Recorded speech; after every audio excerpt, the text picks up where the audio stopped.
নতুন স্বাদের একটি রেসিপি আজ আমি আপনাদের সঙ্গে শেয়ার করতে চলেছি। আর এখানে নিয়েছি একটা বড় সাইজের বিট, আর বিটটা ছাল ছাড়িয়ে ভালো করে পরিষ্কার করে ধুয়ে নিয়েছি। আর এখানে কিন্তু আমি বিটটা ভালোভাবে গ্রেট করে নিয়েছি।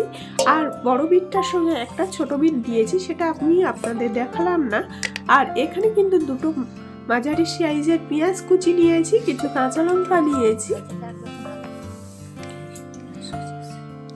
এখানে নিলাম লবণ।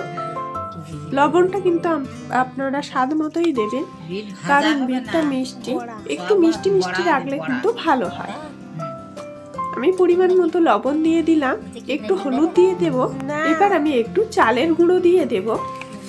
চালের গুঁড়োটা কিন্তু আমার একদম মিহি না, একটু খুঁতখুঁত আছে আর কি, এরকম থাকলে কিন্তু খেতে ভালো লাগে। আর এখানে দিয়ে দিলাম আমি বেসন।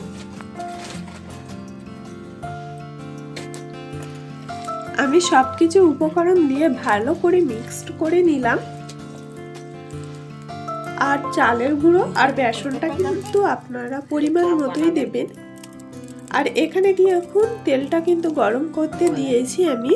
আর তেলে একটু আমি দিয়ে দেখলাম, কিন্তু আমার তেলটা কিন্তু রেডি হয়ে গেছে। এবার কিন্তু আমি দিলাম এক এক করে সবগুলো কিন্তু আমি এইভাবে দেব আর ভেজে নেব। তো দেখুন আমি কিন্তু অনেকগুলো দিয়ে দিয়েছি। আর এইভাবে কিন্তু এক সাইড হয়ে গেলে আরেক সাইড কিন্তু উল্টে পাল্টে দেব। একটু শক্ত হওয়ার পরে কিন্তু দিতে হবে, কারণ বিটটা কিন্তু নরম। এক সাইডে না হওয়া পর্যন্ত অপর সাইডে কিন্তু তোলা যাবে না। আর এখানে দেখুন মা আজ কিন্তু পিঠে তুলছে, আর আমি এখানে দেখুন বিটের চপ তুলছি। এই চপটা কিন্তু আমার খুব ভালো লাগে, আর আমার বলে না, আমাদের বাড়ির সবার কিন্তু খুবই ভালো লাগে।